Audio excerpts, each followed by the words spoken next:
हमें जो नक्शा मिला है उससे हमारे देश में 100 से भी ज्यादा जगह पर लाल रंग के निशान बने हुए हैं।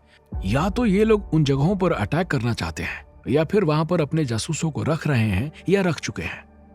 संग्राम उसकी बात सुनकर सकते में आ गया।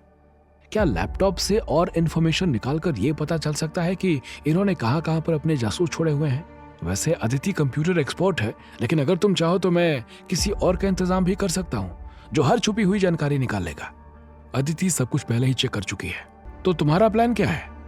बाकी की इंफॉर्मेशन कहां से निकालोगे? बाकी इंफॉर्मेशन जमाल हमें देगा। संग्राम सिंह हैरान रह गया। जमाल तक कैसे पहुंचोगे? अभी तो तुमने कहा वो काबुल में है। उस तक पहुंचने के लिए हमें काबुल जाना पड़ेगा सर, विक्रम ने शांत स्वर में कहा। संग्राम ने सोचते हुए अपने माथे पर हाथ फिराया। क्या तुम्हें लगता है जमाल काबुल में मिलेगा? ऐसा भी तो हो सकता है कि ये लोग तुम्हें गुमराह करने की कोशिश कर रहे हों। विक्रम ने पूरे विश्वास के साथ बताया, इंफॉर्मेशन हमें लैपटॉप से मिली है। जमाल की लोकेशन काबुल ही है। ज्यादातर वक्त परवेज भी उसके साथ रहता है। आतंकवादियों के जितने भी गिरोह हैं, जमाल उनका मास्टरमाइंड है। देर की चुप्पी के बाद संग्राम ने कहा, मुझे थोड़ा वक्त चाहिए विक्रम, मुझे दिल्ली जाना पड़ेगा।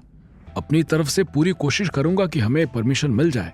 तब तक तुम लोग आराम करो और मेरे फोन का इंतजार करो।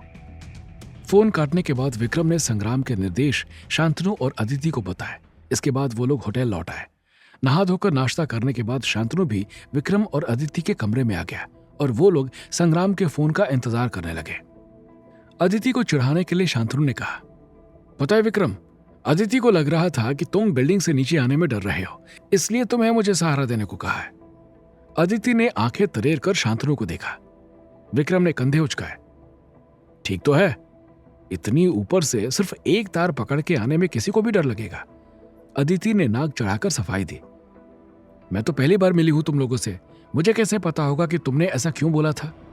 विक्रम हल्के से मुस्कुराया। कोई बात नहीं, हो जाता है। शांतनु हंस पड़ा। जब विक्रम पहले मिशन के लिए मेरी टीम में आया था तो हमारी टीम के राघव ने इसको चिढ़ाने की कोशिश की, लेकिन खुद ही विक्रम की पकड़ में आ गया।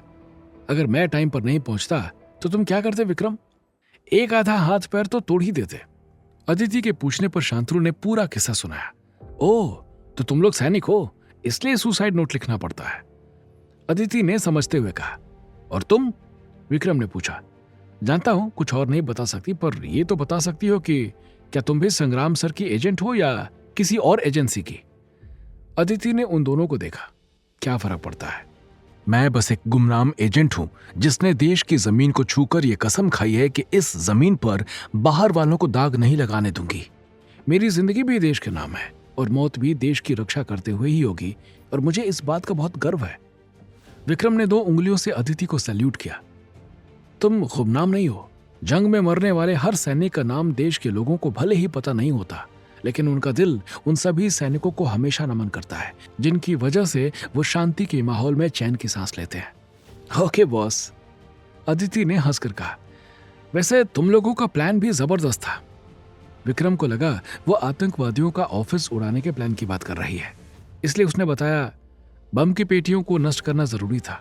मुझे पता था धमाके के बाद सारे गार्ड्स अलर्ट हो जाएंगे, इसलिए सोचा आखिरी वक्त पर धमाका करके फिर वहां से निकलेंगे। अदिति ने उसकी तरफ प्रशंसा भरी नजरों से देखा। धमाके का आइडिया तो धमाकेदार था ही, लेकिन मैं दूसरे प्लान की बात कर रही थी। तुमने और शांतनु ने शकील के सामने नरम और गरम बनने का जो गेम खेला, कमाल का था। एक बार तो मुझे भी लगने लगा कि शांतनु को इतनी क्या हमदर्दी हो रही है एक आतंकवादी से, पर जब उसकी बातों में आकर शकील सचमुच तोते की तरह पटर पटर करने लगा, तब मुझे तुम दोनों की ट्रिक समझ आई। क्या शीशे में उतारा तुमने उसको शांतनु? शांतनु ने मुस्कुरा कर कहा, पुरानी ट्रिक है लेकिन हर बार काम करती है। उधर दिल्ली में सुबह 9 बजे मंत्री जी का दफ्तर खुलते ही संग्राम रमन और पठानिया के साथ वहां पहुंचा। रक्षा मंत्री के सेक्रेटरी ने उन्हें अजीब नजरों से देखा। आप लोग क्या रात को बाहर ही सोए थे जो इतनी सुबह आ पहुंचे? अभी तो मंत्री जी घर से भी नहीं निकले।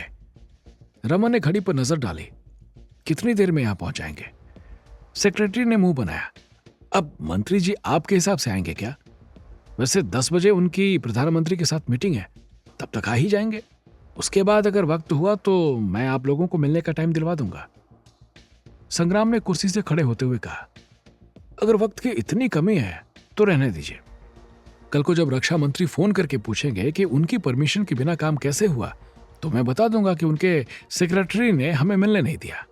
आगे की कहानी जानने के लिए देखें अगला एपिसोड सिर्फ पॉकेट एफएम के यूट्यूब चैनल पर, और कमांडर विक्रम चौहान के सारे एपिसोड्स को सुनने के लिए डिस्क्रिप्शन में दी लिंक से डाउनलोड करें पॉकेट एफएम ऐप।